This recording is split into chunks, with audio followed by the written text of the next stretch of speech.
Once upon a time, in a small village nestled between rolling hills and meandering streams, lived a selfless mother whose name is Elara.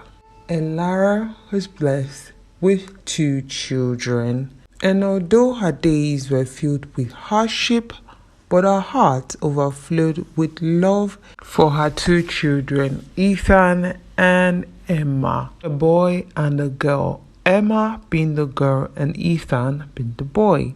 One of the things that give her joy mostly is because she's referred to as a mother to these two children, and she's so proud of herself. And she would give anything whatsoever to look after our children, to provide for them, and give them everything within her power, just so they are okay.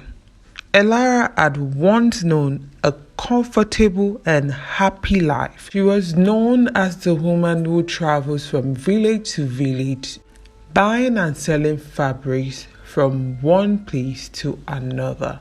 She was not just known for her business, she was known for her affluence as well. She was considered one of the richest women in the village, and she was the leader of Rich Women's Club in that village. But things took a turn for Elara when her husband fell ill, and she had to spend all her money taking care of her husband, looking after her children, and being a philanthropist to the needy as well. This really took a toll on her financial status, as she couldn't leave her husband to travel for businesses, neither could she leave her kids for a sick husband to cater for. Hence, she had to put her business on hold, and in this process, she lost a lot of customers to a rival and competitor. Several months after taking care, nurturing her husband, death came knocking and took her husband away, leaving her with very little to even start any business with. Talk more of giving her children the comfortable life she had planned for them. Circumstances had changed, and she found herself a widow with young children to raise. Determined to provide a better future for Emma and Ethan, she toiled day and night, taking on any job that would put food on the table and a roof over their heads. Well, you may say Elara was the president of an affluent club in the village. Why is it that our friends and associates are not willing to help her? Well, most of these women are quite jealous of how successful Elara was, and immediately they saw the opportunity of her downfall, they took over and demoted her to a mere member, and someone else took the post of president since she couldn't afford the lifestyle and standard of the club. Well, she had to leave, and she had children to cater for as well. She had to forget about any association or club and face her children. Years passed, and the village noticed Elara's sacrifice. She worked tirelessly in the fields, scrubbed floors for wealthy families, and took on any odd job that would earn her a few change. She wore her withered hands and tired eyes like badges of honor for everything she did. She did for her children. Yet, as Emma and Ethan grew older, they became increasingly unaware of their mother's sacrifices. Their gratitude waned, and they often took her efforts for granted. Elara's sacrifice became mere expectations, and the children seldomly thanked her for the love and dedication she poured into their lives. One day, Ethan and Emma sat at the corridor of the house, and they were having a conversation. And Emma said, I don't even know how our mother became this poor and wretched. And to think that she has to take on all these dirty jobs. I mean, Ethan, look at me now. Emma, the most beautiful girl in this village. But look at me now. Skin is not glowing. I'm not even wearing the latest outfit. And Mama wants me to still thank her. For what exactly? Of course, she's doing her duty as a mother. I didn't ask to be brought to this world. She brought me to this world and she has to take care of me. Responding, Ethan said, exactly my thoughts. Exactly my point. All my friends in the villages are all out there saying that we are not appreciative of Mama's hard work and they wish they had a mother like our mother. Well, I tell them that's fine. We can have an exchange. Since your mother is rich and mine is poor, we can as well change since you love poverty so much. Ethan said. On our way to the children, Elara was behind the door listening to what her children were saying. She wept bitterly, cried out to God, and prayed that good times return for her, that she can take care of her children and leave something meaningful behind for them.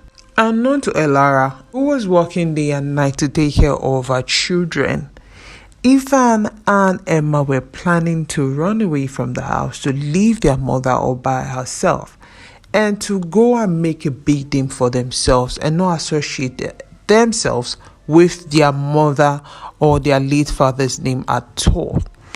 One fateful day, Emma and Ethan, now young adults, decided to venture beyond the village in search of their own destinies. Ethan telling his sister, saying, Emma, I don't know about you. If you want to stay here with Mama, that's fine. So you guys can both wallow in poverty. But as for me, I spoke to one of my friends who lives outside the village and in the town. And he's letting me know that there's life in town. There's money in town. Hence, I am moving out. In fact, I'm not going to tell Mama.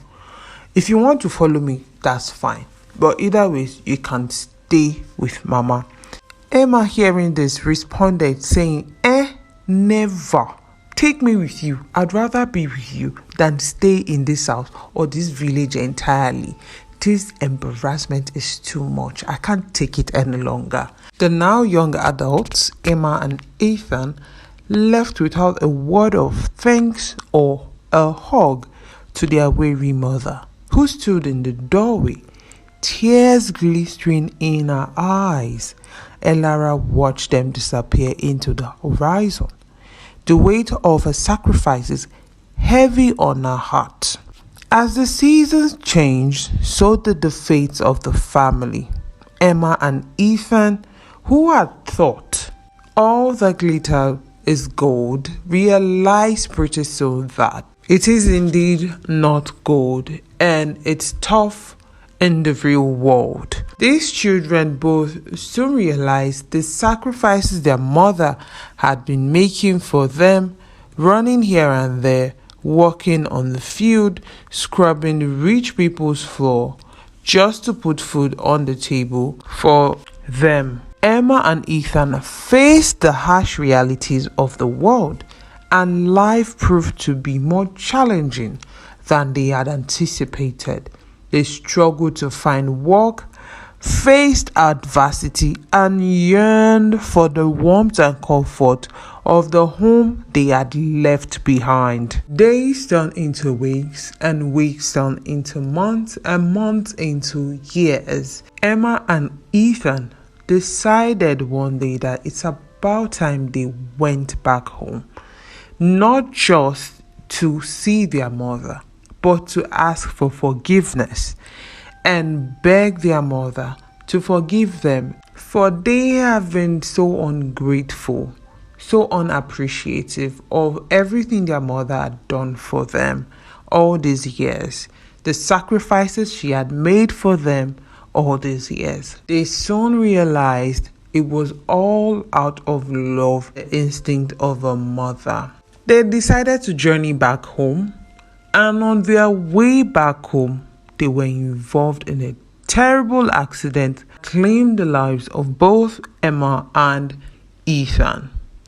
Back in the village, Elara waited with bated breath for her children's return.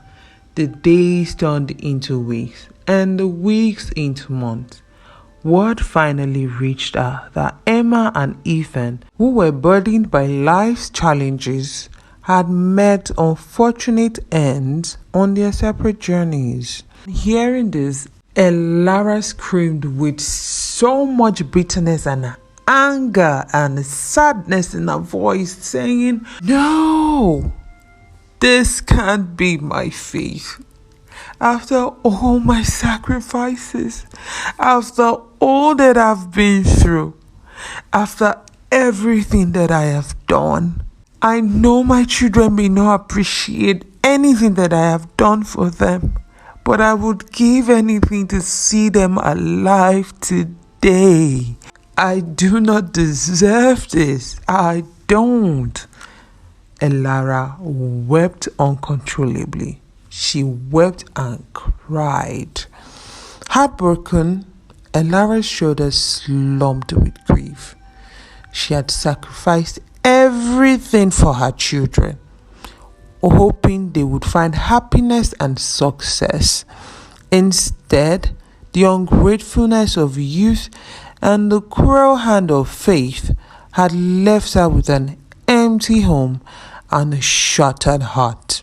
The villagers who were once witnesses to Elara's wealthy life, affluent life, vowed to her selflessness as a wife and a mother, now looked upon her with sympathy. Well, Elara spent her remaining days haunted by the echoes of her children's laughter, the house now echoing with their absence. In the quiet corners of the village, people whispered about the tragic tales of the selfless mother whose sacrifices were met with ungratefulness and a sorrowful end for both mother and children.